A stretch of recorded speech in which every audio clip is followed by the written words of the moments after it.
Hey guys, welcome back to the Zephyr Khambatta Podcast. Today, I'm going to walk you through how different news outlets are reporting on the latest development in the US-Iran situation, specifically this 2-week ceasefire that's just been announced. And then after that, let's take a moment to think about what this might actually mean.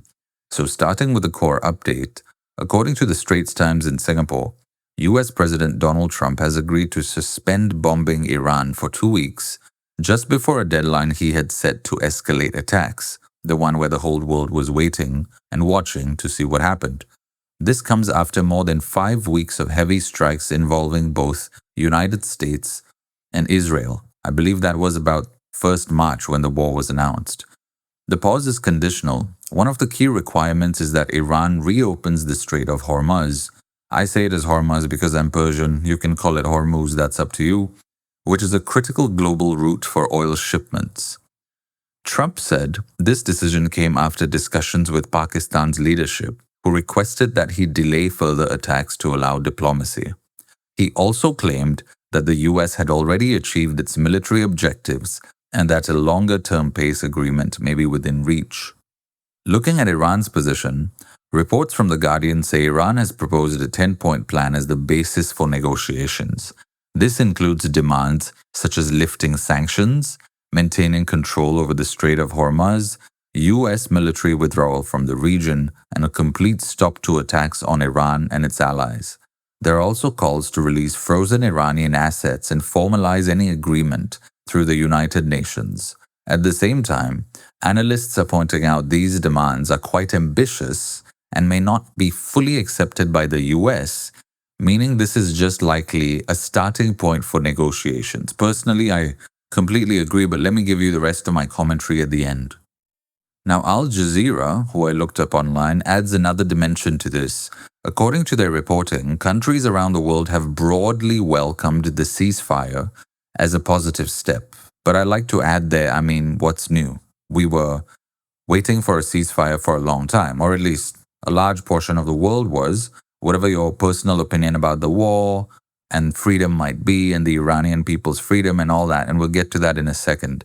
Leaders and governments across regions, including Egypt, Iraq, Japan, Indonesia, and Australia, are calling this an opportunity for diplomacy and urging both sides to fully commit to the agreement. The United Nations has also emphasized that ending hostilities is critical to protecting civilian lives and reducing human suffering.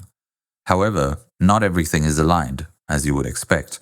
There are conflicting views about what exactly this ceasefire includes.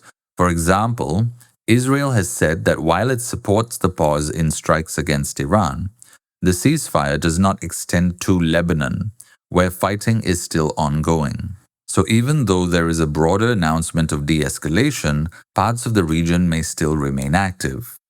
And I believe this would be obvious to, I'm just going to say it, anyone with a brain, if you've seen how these conflicts go. Even if we take a small example of a government ruling a country, any country, even a peaceful country, just because there are rules in place doesn't mean everybody's following them. On the ground, the situation also appears unstable. CNN reports that missile activity was still being observed in parts of the region shortly after the ceasefire was announced. So while there is an agreement in principle, it doesn't necessarily mean that everything has immediately stopped. Another key issue is the Strait of Hormuz. Iran has said it will allow safe passage during this 2-week period, but under coordination with its own military. That means the strait may be open, but control over it is still very much a point of tension. And if talks fail, there's always the possibility that it could be restricted again. Looking ahead, the next step is diplomacy. Pakistan has invited both US and Iranian delegations to Islamabad for talks, expected to begin within days. This 2-week window is essentially a pause, a chance for negotiations to either move toward a longer-term agreement or break down. I pretty much laughed out loud when I read that one, because Pakistan inviting people to talk about peace would be like a kid in a candy store trying to cure cancer.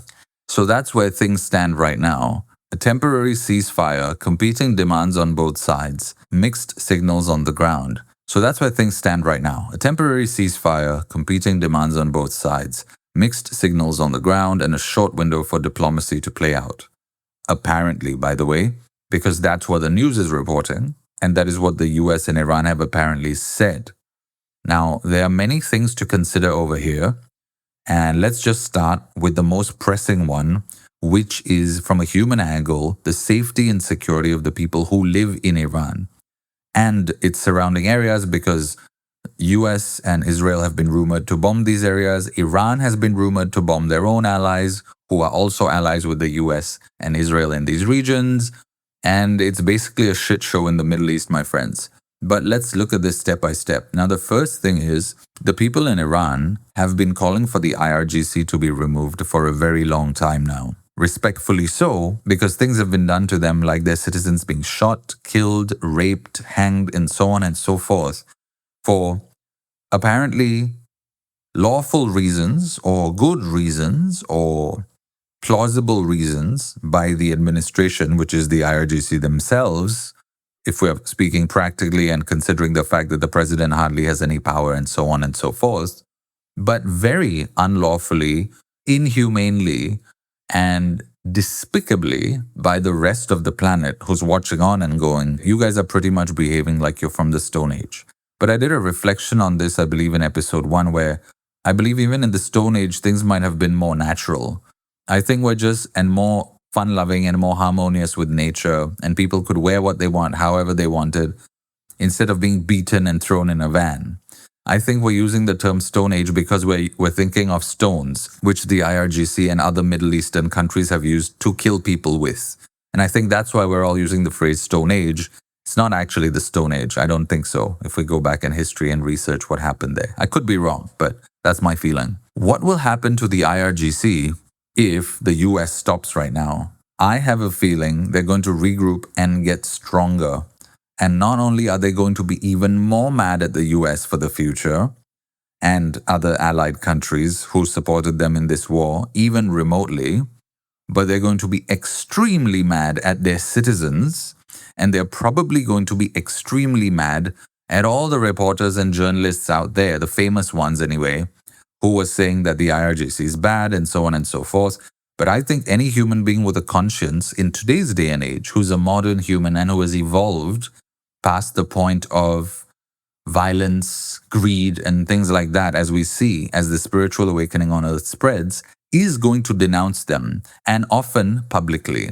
So personally, for example, I am not that famous, but one day I might be on their radar, as, oh, this is one of the 25,000 people around the world who says that we are bad or that the IRGC is bad. You never know with these people. Apparently, some of their citizens can be hanged just for saying that the IRGC is the enemy or speaking out against them. So what would they do to other citizens passing through their countries? So personally, I have never traveled to Pakistan. I have never traveled to the Middle East, although I'm Persian, but I live in Singapore. I will never travel there. Because the moment you see the news of things happening like this, even if all my Muslim friends around the world, and I do have a lot, they do say, yeah, but that's the Western media. That's what the US is showing you. Well, let's think about it like this. Yes, sure, it could be Western media. And if you go into spirituality, and nobody knows this more than I do, a lot of the news worldwide is manufactured. And a lot of it is by the same central news outlet telling all its other smaller news outlets around the world, which we call the evening news, what to say. I get that. However, I do not believe that they've manufactured every single video of violence in the Middle East. And I'm using the word manufactured there to refer to the actual video, not the causes for all that violence. I don't think they've manufactured every single video, which then means that there is violence in these regions. And if there is violence in these regions, would you as a family person go there? I think the common sense answer is no, unless you're a fucking idiot. So I have not ever been to the Middle East, and I won't while these conflicts continue. It is dangerous, and I have a nice life, so I'm not going to be doing that. Or at least I view life nicely, have inner peace, however you want to view that spiritually. So we're not going to go there. The fact that we're not going to go there shows what the people of Iran must be going through on a daily basis. They live there. We don't even want to go there for a week. So imagine that. Now, the other thing it's going to mean is that if the US disappears from there or the bombing stops, it's not just the IRGC that's going to grow stronger. It's going to be other militia groups as well, other proxy groups as well, and Iran and Pakistan and other places like this are going to continue funding terror if, whatever we've heard in the news is to be believed. Again, a lot of people might say that's Western media. Fine. But, I'd like to dare you then to take a holiday there and see what happens and report back to us. Maybe you're right. Maybe nothing's going on there. Maybe all this news is manufactured. Who knows? Who knows at this point in 2026 what's actually going on unless it's happening in front of you? But I'm not willing to take that risk because I'm a family man. So if you want to take that risk and report back to the rest of us about how your time was over there, please be my guest. You'll be doing the world a service. That said, even when people report independently, there's no stopping 1,000 Facebook commenters from going, oh, that's all propaganda. So then what do we actually believe? Even if you go there and you start your own blog and explain, no, I saw this, here are some photos. People on Facebook, once you share them, are going to be, oh, this is all manufactured US propaganda. So in that case, which human being are we to believe? So I guess believe yourself then. If you see it, it must be true for you, I guess. That's the point that I have finally arrived at as a citizen, a scientist, a researcher, a philosopher. And, when I turn on my science hat or my philosophy hat or my discovery hat, personally, I want to see these things happen in front of me in real time. That's just the way I live my life. And as I'm explaining that to you, I'm starting to understand that is probably what is going to be needed for the long run for us to actually believe things. And understandably so. I'm personally against it. I wish we could trust other humans, and sometimes I do. And sometimes people say I'm over trusting. But understandably so, why people would say that's not an option anymore. It has to happen in front of you firsthand. And this extends into spirituality and other things like seeing ghosts, whatever, speaking to the other realms, whatever we might say. Now, if the militia and IRGC and other people out there gain power again, what's to stop them from developing more weapons and being an aggressive force again? Now, some people might say, hey, but that's their right, they're a country. I agree, sure, go for it. But I'm just saying that means that area was not exactly wiped out as Donald Trump seemed to be planning from his words. There's a high likelihood of future conflicts going on there. I find it rather disillusioning and hilarious that other countries are calling for a ceasefire. And when people play the humanity card, that is hilarious to me personally, because it's obvious at this point that many countries engage in the oppression of other countries and people around the world who are less fortunate. Every country. I mean, you just have to open up YouTube or search news deeply and scroll past page 1. And you will see things like modern countries like France and Singapore are all invested in the sort of exploitation of Africa, Now, a lot of these governments will say, and I don't blame them necessarily, because we are an interconnected world. So if another country approaches you and say, hi, do you want to sink $6 billion over here? This is what you're going to get. Of course, you're going to say yes for your people, right? You might do some research and you might find out, oh, it's actually slaves that are being used that are transporting this rice or fuel or oil or whatever to us, food, livestock, and so on. But what can you say when you have 30 million people to feed as a city? What are you going to say? No? What if your country has no natural resources like Singapore? So I don't really blame Singapore or any country for doing that, but I am making everybody aware, including hopefully the government, that what we're doing on planet Earth right now is pretty unkind. So if you'd like to look at that through your own lens and your own conscience and start to change that for the better, slowly and steadily, you could, I don't like to use the word should because that's your own free will and your own life path. And you can answer to your own God and spiritual guide and so on. That's for you to figure out. But the purpose of this podcast is to make people aware that these things are happening. And they're happening now. They're not happening in some storybook 35 years ago. They're happening now. So if you want to make the world a better place, you really have to start making the world a better place and not just wait for your government. Please help your government by all means, but all this stuff is going on planet Earth. There was even once I researched when shrimp are being bought by the majority of the planet. A large part of the shrimp exports to the rest of the planet come from Thailand. And in Thailand, farming shrimp, or rather catching shrimp in the ocean, is a slave trade. They literally pick up people from villages, throw them onto boats, and they don't see their family for 20 years. And they say, now you are going to peel shrimp for 20 years. And you might have eaten that shrimp, just to update you. So, a lot of people don't even know that. You're eating shrimp, the shrimp on your plate that you're so lovingly cooking, shrimp aglio olio, and putting into your 5-year-old's mouth is the product of slavery. So where do we go with this? And I'll cover more about this in another episode, another time. So going back to the main topic, it is unlikely that for the long run, organizations like the CIA, the FBI, the Mossad, and the IRGC special forces, I don't know what they're called at this point because I was pretty much disgusted by the behavior. I guess they are called the IRGC. So I don't know. There might be other departments, but I was pretty much disgusted by what I heard from about what they do to their citizens. And so I haven't really researched much on Iran yet. But it is unlikely that all these forces are going to stop securing these nations, especially when there's oil at play, there's nuclear weapons at play.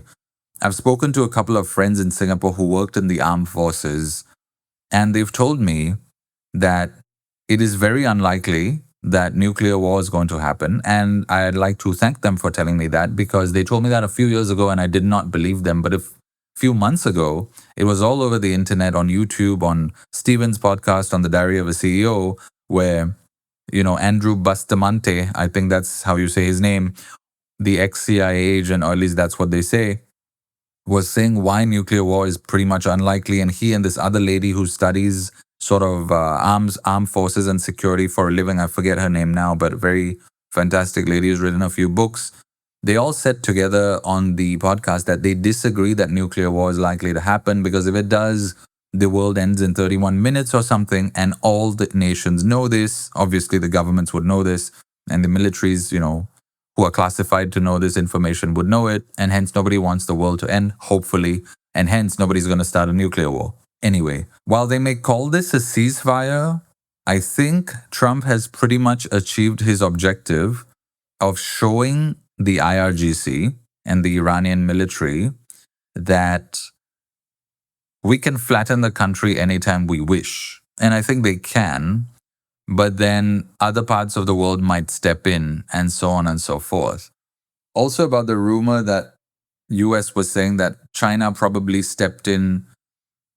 You hear a lot these days about China and Russia working with Iran, then not working with Iran, then working with Iran. I mean, you really don't know what to believe. And if they did, though, that's good, because they are, obviously in their senses going, let's not blow up the whole planet. Well, hopefully that's their aim. Because you see, at this point, you can't be sure how petty or unpetty the world leaders actually are.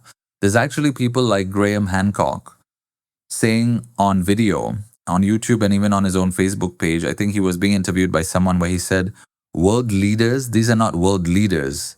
This is the behavior of kids in a schoolyard. I don't respect any of these so-called world leaders. They're basically children in adult bodies. I'm paraphrasing a little bit, but that's basically what he said, which is they do not behave the way that mature adults behave. And I completely agree. Now, that's one view. The other view is they're actually very mature and very smart, in the sense that they are portraying to us that this is what's going on, but actually behind the scenes, other things are going on. And I don't mean things as basic and childlike as, oh, they know an Armageddon is coming, so they are hiding in their own caves. Yeah, fine. I mean, that's even that is understandable. That's human, right? You would too. If you had the resources, you would build a cave. Just like as a normal citizen, when you have resources, you buy more houses, you buy more apartments. It's called being safe. That is a very human need. But that's not what I'm referring to. I mean something like, and now we're stepping into conspiracy theory territory, which is something deeper.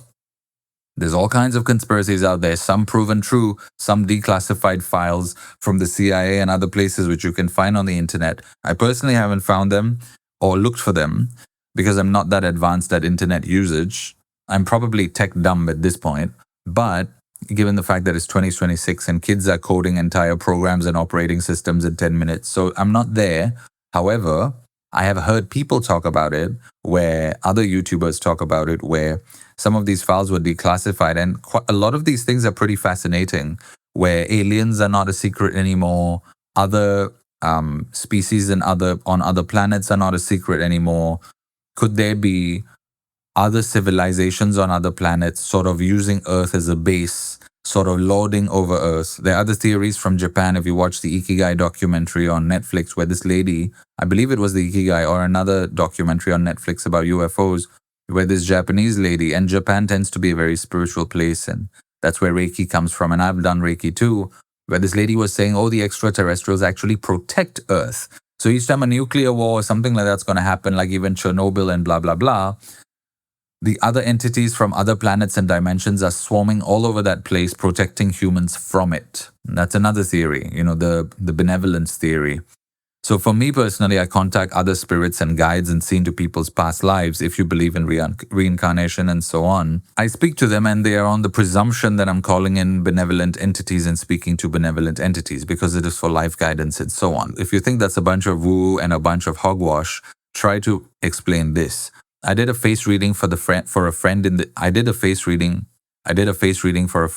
UK and saw one of her past lives. At the same time, or a few years before that, another friend of hers did a face reading for her.